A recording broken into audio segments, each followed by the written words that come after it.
Bismillahirrahmanirrahim.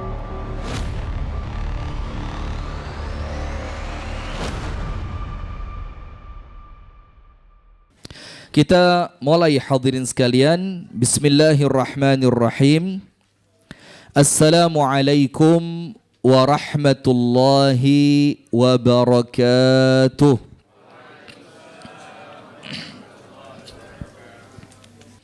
Hadirin sekalian, ibu-ibu dan bapak-bapak jamaah pengajian Masjid Nur Salihin yang semoga kita bersama senantiasa dirahmati dan diberkahi oleh Allah Subhanahu wa ta'ala. Puji dan syukur alhamdulillah kita haturkan kepada Allah atas nikmat yang Allah karuniakan. Salawat beriring salam semoga tercurahkan kepada baginda Nabi besar Muhammad sallallahu alaihi wasallam, beserta seluruh keluarganya, beserta seluruh istrinya, beserta seluruh sahabatnya, dan seluruh di antara umat dan pengikutnya yang setia menjalankan sunnah, menjalankan tuntunan dan menjalankan ajarannya ila yaumil qiyamah. Kita melanjutkan membaca kitab yang berjudul Al-Asalib An-Nabawiyah fi Mu'alajat Al-Mushkilat Az-Zawjiyah. Jadi metode-metode Nabi Muhammad di dalam menyelesaikan permasalahan-permasalahan rumah tangga. Pembukaannya sudah, artinya tidak ada rumah tangga tanpa masalah, tidak ada. Dan kemudian termasuk di dalam rumah tangganya Nabi Muhammad itu ada sedikit masalah, tujuannya untuk pelajaran bagaimana kita menyelesaikan masalah semacam itu. Maka masalah dalam rumah tangga Nabi Muhammad itu untuk umatnya merupakan apa? Ilmu dan keberkahan. Ilmu dan apa? Keberkahan. Nah sekarang tanpa berpanjang lebar lagi kita masuk pada al-mabhath al-awwal. Cara yang pertama yang Rasul lakukan dalam rangka menyelesaikan permasalahan rumah tangganya. Nah berarti rumah tangganya Nabi juga ada masalah. Nah tapi kemudian menyelesaikannya dengan cara yang terbaik, akhirnya masalah yang awalnya sesuatu yang kurang baik itu menjadi anugerah. Menjadi apa? Anugerah. Jujur ya, rumah tangga itu kalau habis ada masalah, selesai masalahnya apa yang terjadi? Semakin apa? Semakin mesra ya, sejam 2 jam lah. Setelah itu balik mana? Ya enggak begitu ya. Jadi setelah ada masalah itu biasanya semakin apa? Semakin harmonis, semakin erat.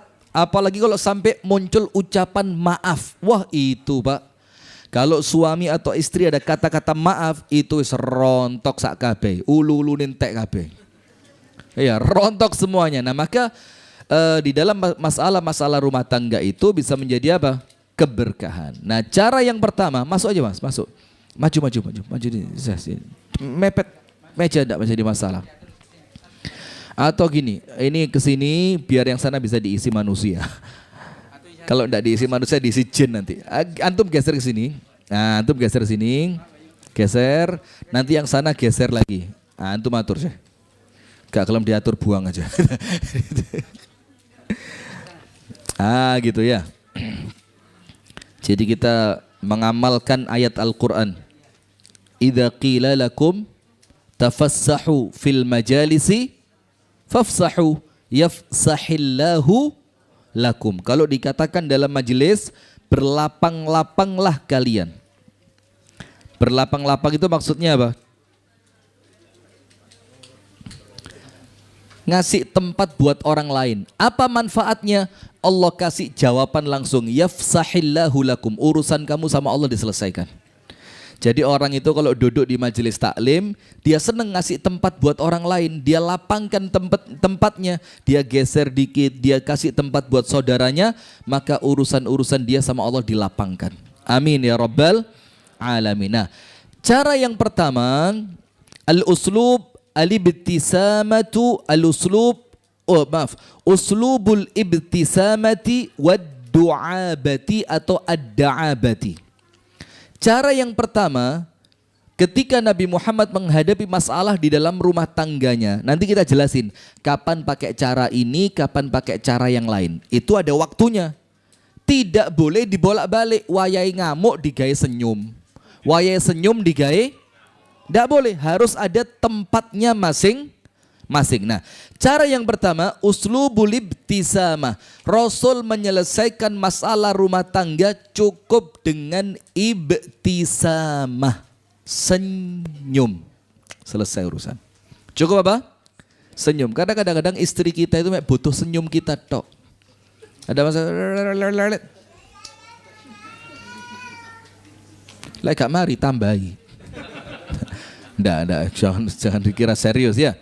Dengan cara apa? Senyuman. Wad du'abah. Du'abah itu apa? Diajak bercanda. Kalau bahasa Jawanya guyon, diguyoni.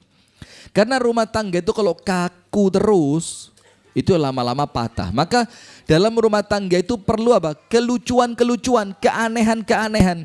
Antum tahu dalam satu riwayat disebutkan oleh astagfirullah wa atubu ilaih.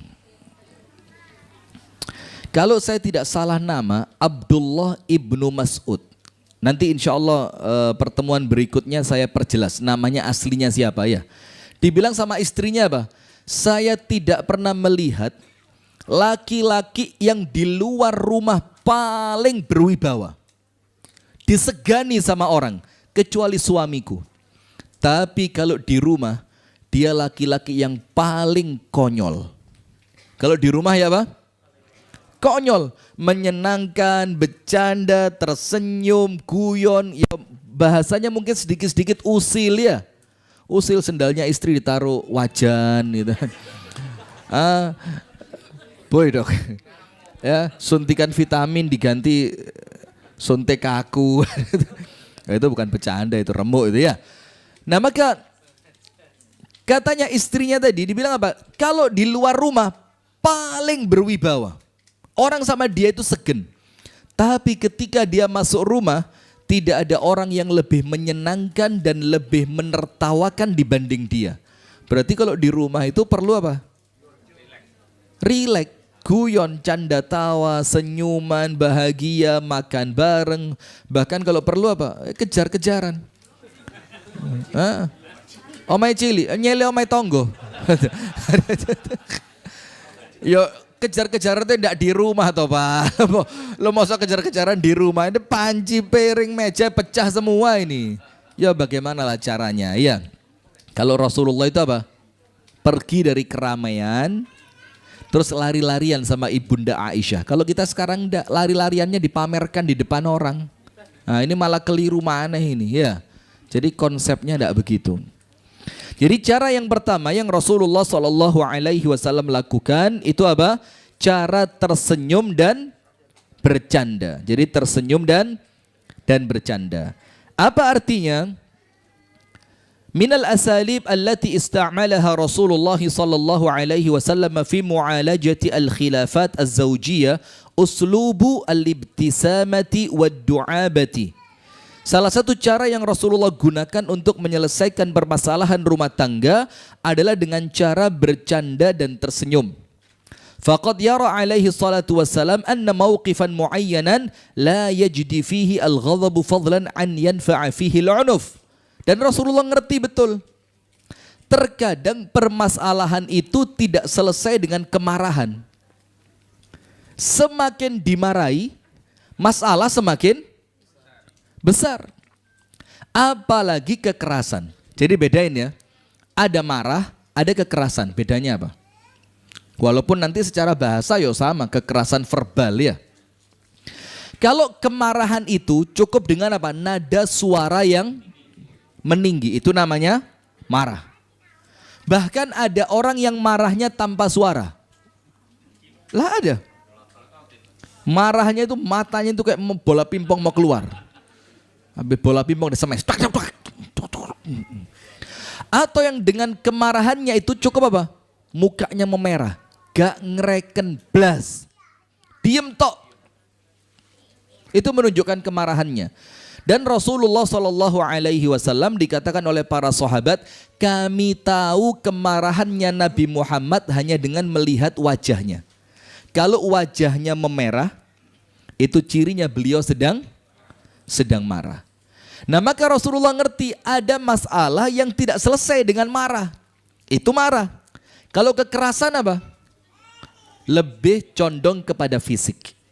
Lebih condong kepada apa? Perbuatan fisik. Pukulan, tarian, jambaan, apa lagi? Tamparan, cubitan, atau yang semisal dengan itu. Itu tidak menyelesaikan masalah. Di sebagian kasus. Di sebagian kasus.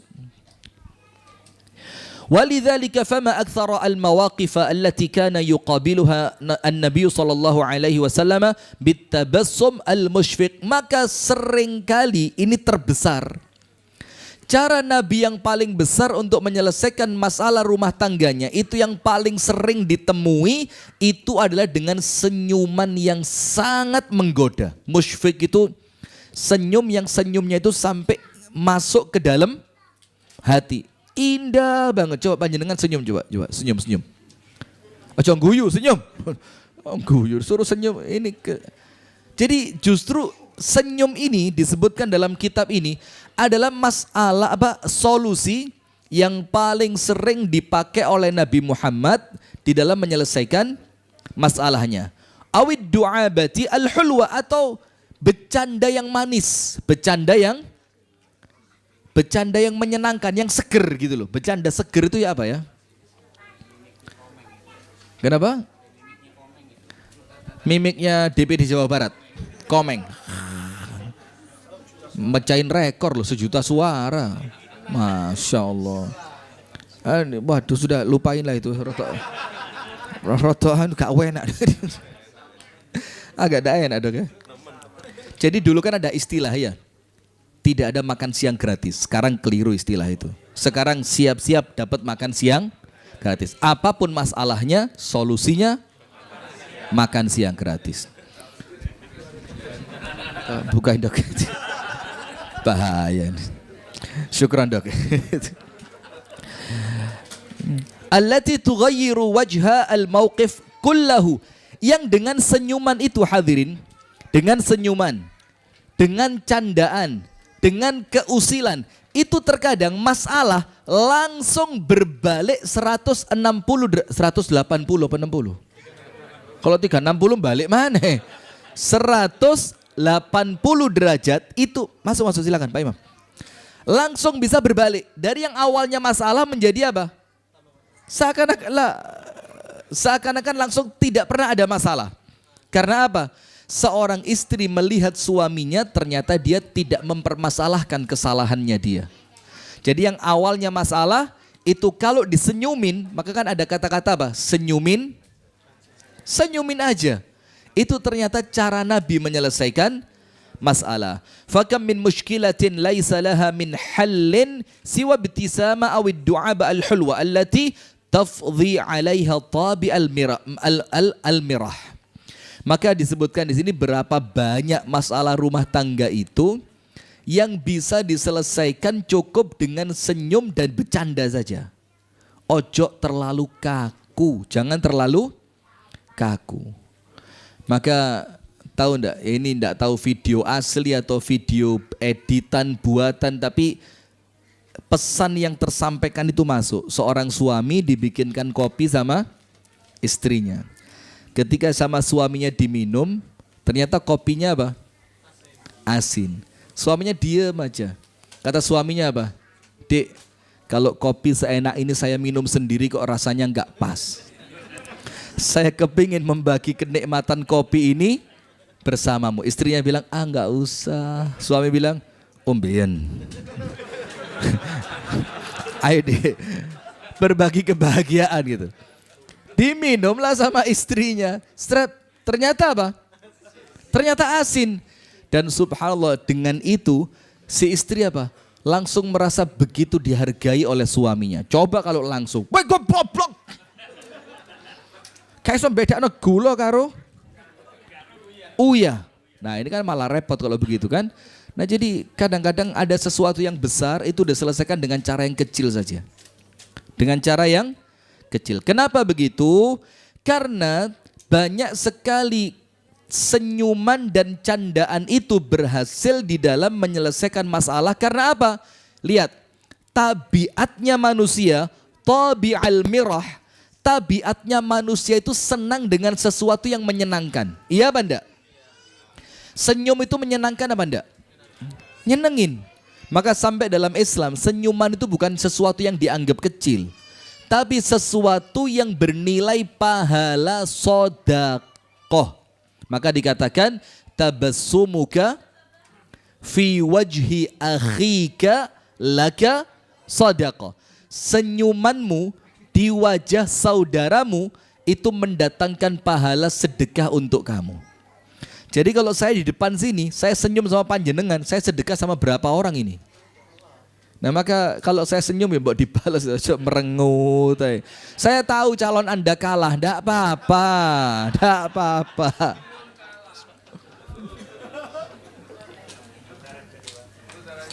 Belum ya. Optimis sekali Anda. Ya Allah. Sama, calon panjenengan juga calon saya. Tapi sudahlah, ya inilah dunia, ya mau apa. Kalau semuanya minta menang, loh ya lucu ya. Ya pasti ada yang menang, ada yang kalah. Dan sudahlah, enggak usah terlalu diambil hatinya. Kenapa? Senyumin aja. Ya, cocok. Nah maka tabiatnya manusia itu senang dengan apa? Sesuatu yang bikin hatinya dia bahagia. Yang menjadikan hatinya dia tenang, senang, merasa masalah itu menjadi kecil. Salah satunya apa? Senyum dan bercanda. Ketika ada masalah, candain aja. Diajak bercanda, diajak tersenyum. Wa qad ja'at fi as-sunnati al-mutahharati an-namadhija katsira fi tabassumihi sallallahu alaihi wasallam waqtal khilaf. Nah, sekarang dikasih contoh. Mana contohnya di rumah tangga Nabi? Ketika ada masalah, mana hadisnya Nabi Muhammad menyelesaikan masalah itu dengan senyuman? Mana contohnya coba? Nah, disebutkan di sini ada beberapa contoh dan semuanya kejadian dengan Ibunda Aisyah radhiyallahu taala anha. Semuanya kejadian dengan siapa? Ibunda Aisyah. Disebutkan dalam kitab yang lain. Kenapa kok rata-rata kejadian senyumnya Nabi bersama Ibunda Aisyah? Karena Ibunda Aisyah itu secara usia masih sangat bukan muda. Belia sekali ya, mungkin masih di bawahnya muda. Wong Nabi Muhammad itu wafat sallallahu alaihi wasallam. Itu Ibunda Aisyah usianya baru 18 tahun. Kalau perempuan kita sekarang belum nikah itu. Iya benda, itu Rasulullah wafat, Ibunda Aisyah berapa? 18 tahun. Maka ketika muncul masalah-masalah ini ya boleh jadi usianya masih 12, usianya masih 11, usianya masih 13. Sehingga Rasulullah ngerti, ini istriku masih terlalu belia. Tapi ketika dengan Ummu Salamah, ketika dengan Ummu Habibah, bukan lagi dengan cara senyum tok, tapi ada apa? Hiwar. Hiwar itu apa? Diskusi. Diajak diskusi. Nah nanti ada. Nah maka contohnya begini. An Aisyah radhiyallahu taala anha qalat, Ibunda Aisyah berkata, Qultu ya Rasulullah, ara'aita law nazalta wadiyan fihi syajara qad ukila minha wa wajadta syajaran lam yu'kal minha fi ayyihima kunta tarta'u ba'iraka ya Rasul. Saya mau tanya. Pertanyaannya begini. Kalau panjenengan mau menggembalakan unta, ternyata ada satu padang rumput yang rumputnya sempat dimakan oleh unta yang lain. Dan padang rumput yang kedua, rumputnya masih belum pernah dimakan oleh unta yang lain. Jadi bahasa dalam tanda kutipnya ya, yang satunya rumputnya masih perawan. Masih hijau, masih seger, ndak pernah diinjek-injek kambing, ndak pernah diinjek kuda, ndak pernah diinjek unta. Jadi di mana yang panjenengan pilih? Mau dipilih rumput yang sudah pernah dimakan oleh binatang yang lain, atau Anda gembalakan di tempat yang rumputnya masih belum pernah dimakan oleh gembalaan yang lain. Rasulullah ngerti. Ini membandingkan antara Ibunda Aisyah dengan minimal Ibunda Khadijah. Karena Rasulullah kan tidak pernah berhenti nyebut namanya siapa? Khadijah. Maka seakan-akan Ibunda Aisyah ingin meyakinkan, sudahlah lupain aja, wong diganti dengan yang lebih muda, lebih baik, lebih Masya Allah. Nah sudah. Atau dalam artian yang lain, Ibunda Aisyah ingin membandingkan dirinya dengan istri-istri Nabi yang lain. Karena yang paling muda Ibunda Aisyah. Dan beberapa kali saya sampaikan biar tidak terjadi kesalahpahaman, kenapa kok Nabi Muhammad menikahi Ibunda Aisyah di usia yang masih sangat belia? Karena itu di zaman Nabi Muhammad menikah, di zaman Arab zaman itu perkara yang biasa. Kalau itu perkara yang luar biasa, maka perkara ini akan digunakan orang kafir untuk mencela Nabi Muhammad. Betul apa enggak? Kalau itu perkara ajaib di zamannya, maka Abu Lahab bilang, Muhammad masa nikah sama anak kecil? Abu Sufyan, Akhnas, Abu Jahal mesti menjadikan itu sebagai bahan apa? Ejekan, olokan. Tapi ternyata tidak ada, menunjukkan apa? Perkara itu di zamannya memang sesuatu yang lazim. Jangan dicoba sekarang. Ya bisa jadi seperti, ingat Syekh Puji. Iya. Karena juga secara fisik, secara adat masyarakat, secara etika di masyarakat, di zaman itu perkara ini bukan sesuatu yang tercela. Faham sampai sini? Nah maka jangan dibandingkan. Maka Anda memahami hadis itu juga harus kembali ke zamannya. Contoh yang lain, tak kasih contoh yang lain. Cek gak bingung. Rasulullah SAW itu sholat mulai awal diperintah sholat sampai akhir Nabi Muhammad wafat itu berapa tahun?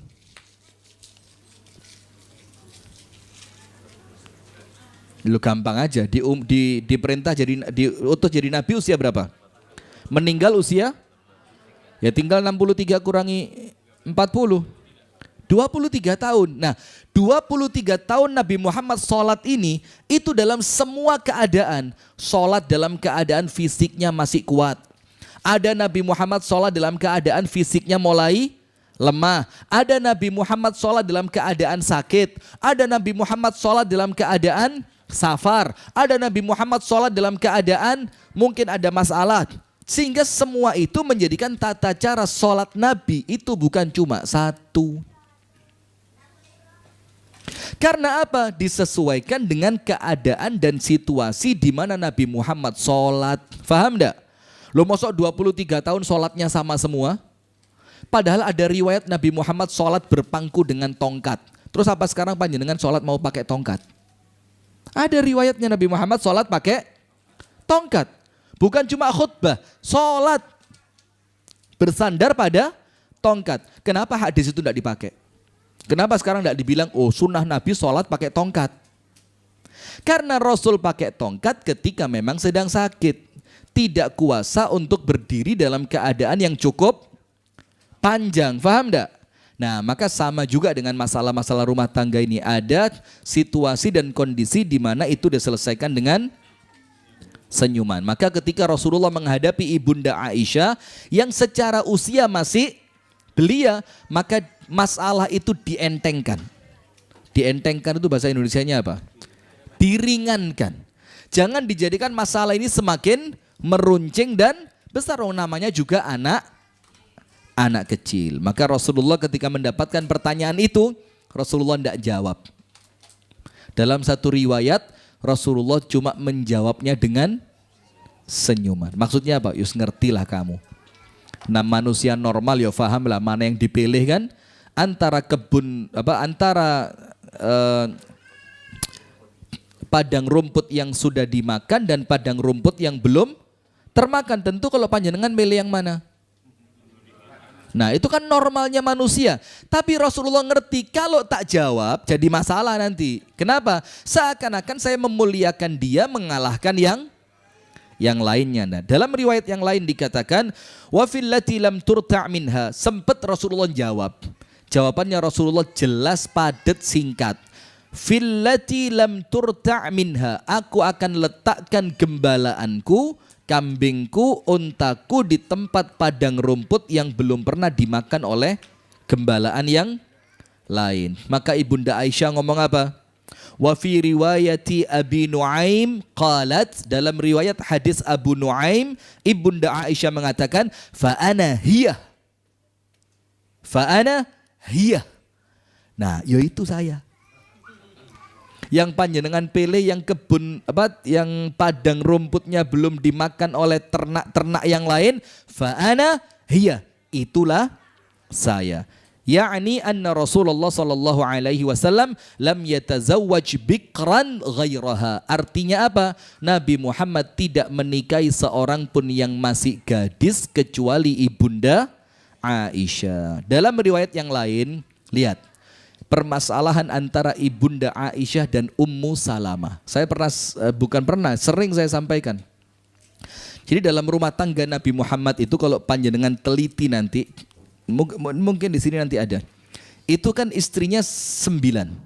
Sallallahu alaihi wasallam 9. Itu ada 2 kelompok. Ada kelompok yang satu grup dengan Ibunda Aisyah. Ada satu kelompok dengan grupnya Ummu Salamah. Jadi ada yang kepala grupnya Ibunda Aisyah, ada yang kepala grupnya siapa? Ummu Salamah. Dan mereka wajar, dalam tanda kutip, walaupun bukan makna sesungguhnya ya, jangan salah paham, bukan makna sesungguhnya, itu saling mengganggu. Kalau Rasulullah sedang di malamnya kelompoknya Aisyah, kelompoknya Ummu Salamah ngerecokin. Dan sebaliknya, kalau Rasulullah sedang di jatahnya kelompoknya Ummu Salamah, kelompoknya Ibunda Aisyah, ya Rasul ada pertanyaan. Ya biasalah kata-kata itu. Ya Rasul ada yang penting ini, padahal tidak ada apa-apa. Kenapa? Ya normal, namanya juga manusia. Nah, suatu hari qalat Ibunda Aisyah berkata, dakhala alayya yawman Rasulullah sallallahu alaihi wasallam. Suatu hari Rasulullah masuk ke rumahku itu sudah menjelang matahari tenggelam, atau dalam riwayat yang lain sudah terlalu siang. Artinya seharian Nabi Muhammad tidak pulang. Nah, coba pernah kejadian enggak di rumah panjenengan ibu-ibu? Suami seharian enggak pulang. Kalau zaman dulu masalah besar, kalau sekarang tinggal ditelepon, video call dong. Pengen lihat. Nanti video call tok gak lenggo. Coba itu kameranya diputer. Loh, saya ndak enaknya cerita begini ngono iku lho ngarai. Gak enak malian. Saya cerita gini pengalaman. Kan gak, padahal ya iya aja nih. Jangan. Ndak bercanda ini ya. Nah, sudah. Maka zaman itu kan ndak ada handphone. Ndak ada bagaimana alat-alat komunikasi yang memudahkan seorang istri mengetahui keberadaan suaminya. Maka ketika Nabi Muhammad tidak pulang sepanjang hari, itu menjadikan Ibunda Aisyah merasa apa? Was-was, kaget, ada apa suami saya ini? Dan itu wajar. Maka kalau istri tanya, lagi di mana? Santai aja jawab. Gak usah, kok takon terus? Kok aku kate lapo ae? Nah ini model begitu semua ini. Enggak? Ya sekarang enggak, biasanya iya. Lawang dia cuma tanya, apa susahnya jawab? Di mana jawab? Di hatimu. Di mana? Jawab aja. Di mana Anda sedang berada? Kalau saya paling gampang, di mana? Di buminya Allah. Selesai. Mau lari ke mana? Buminya Allah. Tapi ya jawabannya yang pantas lah. Di mana? Di rumah Pak Solihin. Di mana? Lagi ngopi sama Pak Mustari. Di mana? Bekam sama Pak Imam. Di mana? Nyate sama Pak Yahya. Selesai urusan. Cuma kadang-kadang istri itu tanya bukan karena rasa pengen tahu, tapi rasa curiga. Ojo ngomong pengalaman mana? Guyu, astagfirullah, kau kualat orang-orang ini ya. Nah sudah, maka ketika Rasulullah masuk, fakultu, aku ngomong sama Nabi Muhammad langsung ini, bedain sama Ibunda Khadijah. Rasulullah pulang ketakutan, menggigil, Ibunda Khadijah tidak tanya apapun, kecuali langsung ditenangkan. Ibunda Khadijah. Ibunda Aisyah, suami tidak pulang seharian, baru datang. Langsung apa? Aina kunta mundhul yaum. Seharian kemana aja. Dari sini kita ngerti kenapa Ibunda Khadijah itu tidak pernah hilang dari hatinya siapa? Rasulullah. Dari segi ini saja kelihatan gak bedanya. Walaupun kita katakan semua istri Nabi mulia, radhiyallahu ta'ala anhunna ajma'in. Semoga Allah ta'ala meridhoi mereka semua. Amin ya rabbal alamin. Kalau Ibunda Khadijah ya apa?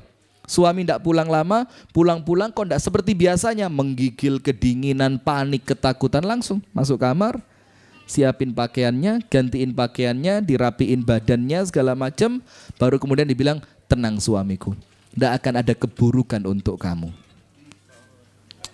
Istri begitu.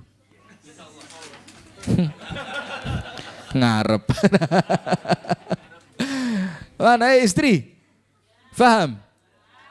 Apa? Kalau Anda kepingin gemandul, ngerti gemandul? Senantiasa ada di hati suami, maka jadilah seperti Ibunda Khadijah. Nanti istri ngomong, ya kamu jadiin Muhammad dulu. Ngawur ae. Jawaban klasik. Tak cerita nih Asia istrinya Fir'aun, bingung nanti kamu ya. Itu suaminya Fir'aun, istrinya tetap taat. Suami Anda Fir'aun, adik kelas. Nah, maka kemudian ditanya, aina kunta mundhul yaum? Ndak ditanya, sudah makan belum? Capek apa ndak? Oh, bagaimana urusanmu hari ini? Enggak, langsung apa? Aina kunta mundhul yaum? Seharian kemana aja? Di WA enggak dibales, di telepon enggak diangkat, minta Sherlock enggak dikirim. Ini paling menakutkan, Sherlock dong. Gak usah guyu-guyu ibu-ibu ini, tak ajari Anda ya. Jadi kalau suami mulai gak keroso di India, Sherlock dong. Suami pinter, sudah punya pin Sherlockan.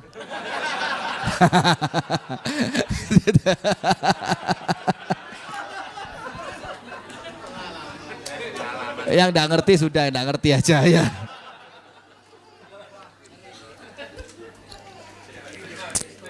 Kenapa? Oh, welut kok diweluti. Sudah. Maka apa jawaban Rasulullah? Ingat, Rasulullah tidak pernah berbohong. Itu kuncinya. Rasulullah tidak pernah berbohong. Rasulullah ngaku karena tidak ada yang salah di situ. Rasulullah bilang apa? Qala, ya Humaira, kuntu inda ummi Salamah. Tadi seharian saya di tempatnya Ummu Salamah. Langsung. Di rumahnya siapa? Ummu Salamah. Dan saya pernah sampaikan kan, Ummu Salamah itu perempuan cantik, radhiyallahu taala anha. Perempuan cantik, luar biasa. Faqalat, faqultu, kata Ibunda Aisyah, maka aku langsung jawab. Jawabannya kalau kena sama kita sekarang, kira-kira langsung kita tampar istri kita itu. Tapi kejadian sama Rasulullah. Maka ketika jawaban istri itu seperti ini, apa yang Rasul jawab atas jawabannya istri itu untuk kita jadi pelajaran. Apa kata Ibunda Aisyah? Ma tashba' min ummi Salamah. Panjenengan tidak pernah kenyang dari Ummu Salamah ya.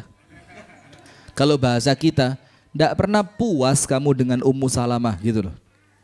Kira-kira kalau istri Anda ngomong, oh tidak bisa, Anda tidak ngerti. Oh cuma satu kok. Tidak ngerti Anda, tidak ngerti. Tidak ngerti. Susah, ngel, nyeritakno yang ngel. Bayangkan juga susah ini. Nah, ternyata Anda sama istri Anda dibilang apa? Tidak pernah puas kamu ya dari Ummu Salamah. Kalau kita digituin, kita apain itu istri? Marah pasti kita. Ternyata apa yang Rasul lakukan? Ini bukan kalimat yang ringan loh ini Pak. Ini Nabi digituin sama istrinya. Istrinya bilang apa? Ma tashba' min ummi Salamah. Kamu tidak pernah puas ya dari Ummu Salamah ya. Apa jawabannya Rasulullah? Qalat, Ibunda Aisyah ngomong. Apa reaksinya Nabi Muhammad? Fatabassam. Rasulullah cuma apa? Senyum tok. Ndak dijawab, ndak dibantah, ndak ditinggal, cukup senyum. Subhanallah, lihat. Dan selesai masalah. Karena istri merasa apa? Kalau suami tersenyum, itu ada perasaan istri kayak menang gitu. Kan, kayak son jawab. Jadi istri merasa cocok sudah. Nah, itu ketika istri merasa menang, wes lego istri. Lego. Karena dia cuma tidak mau dianggap kalah.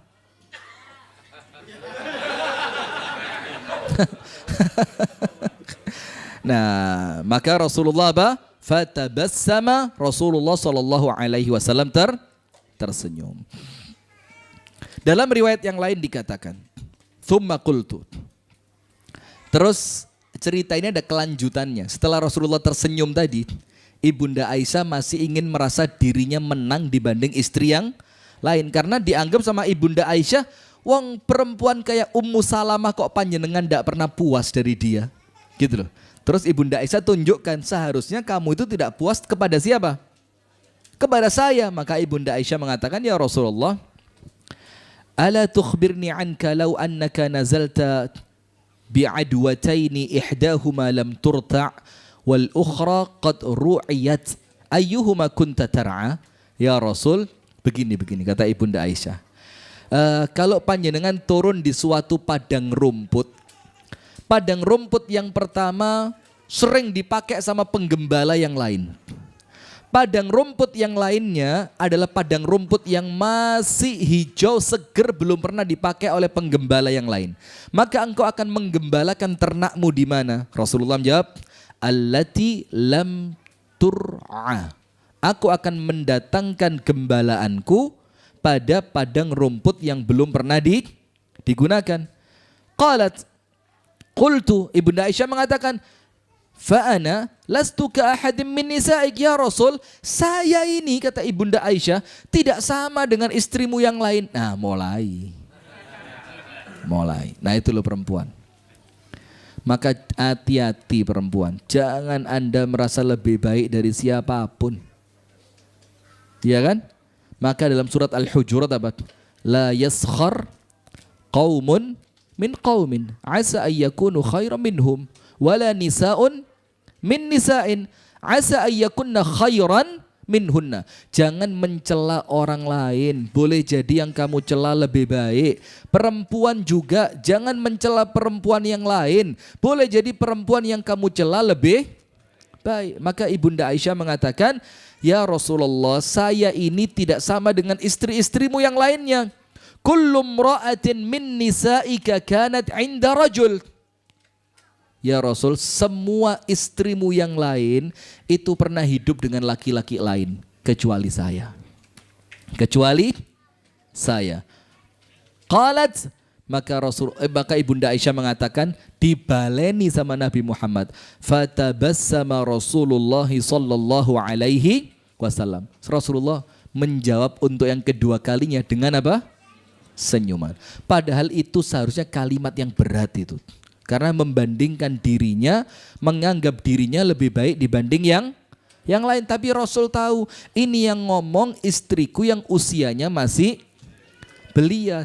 Maka pantas kalau dia ingin diutamakan, ingin dinomorsatukan, ingin dilebihkan dibanding istri yang lainnya. Maka Rasulullah menyelesaikan masalah itu cukup dengan apa?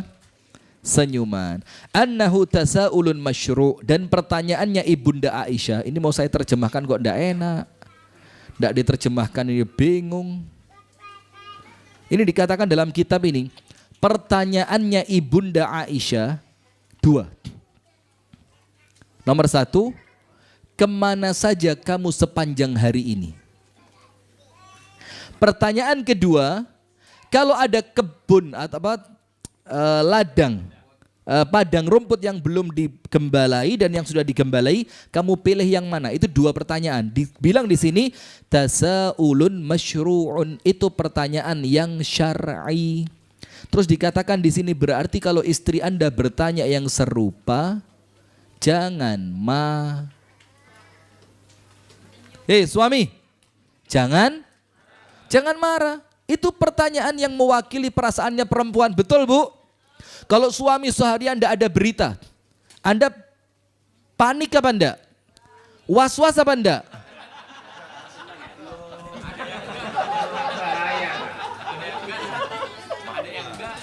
Saya ulangi pertanyaannya. Bu, kalau suami seharian tidak memberi kabar, Anda was-was apa tidak? Yang ngomong tidak tadi mana? Oh, pengalaman lah iku. Beda. Maka dalam bahasa Arab itu ditanya apa? Is'alil mujarrib wala tas'alit tabib. Maaf Dok. Tanyalah pada yang berpengalaman, jangan tanya dokter. Karena dokter belum tentu berpengalaman. Nah, maka orang yang berpengalaman itu jauh lebih berbobot ucapannya. Nah, sudah ya. Maka dikatakan di sini pertanyaannya Ibunda Aisyah merupakan pertanyaan yang syar'i. Syar'i dalam artian apa? Memang itulah yang menjadi kegundahan para wanita. Min ghairatiha alaihi, karena yang pertama, karena apa? Kecemburuannya. Yang kedua, karena apa? Khaufiha alaihi, kekhawatirannya atas keselamatan suami. Nah, walakin akan tetapi az-zauj ahyanan yara anna hadha su'al tadakhul fi syu'uni. Tapi terkadang suami menganggap itu ikut campurnya istri dalam urusan. Kamu kok ikut campur urusan saya? Lah, bukan ikut campur.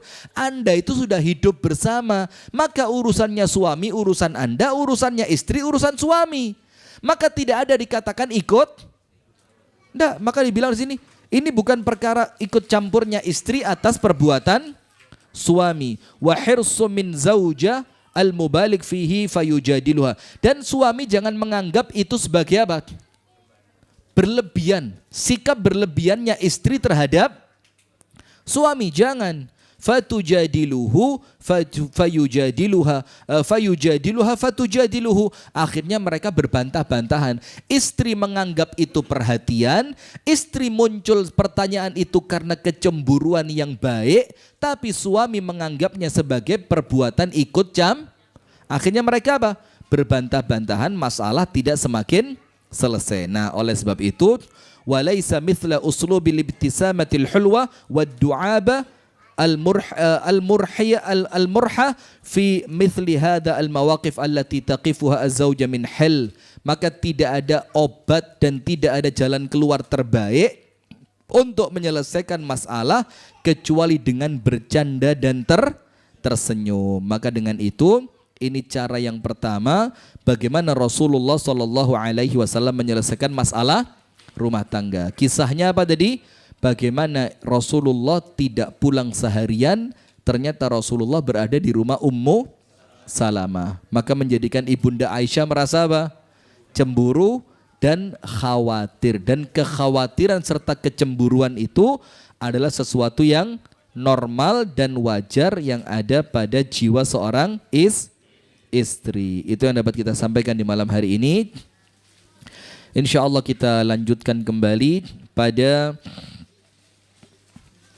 pertemuan. Tidak ada pertemuan berikutnya.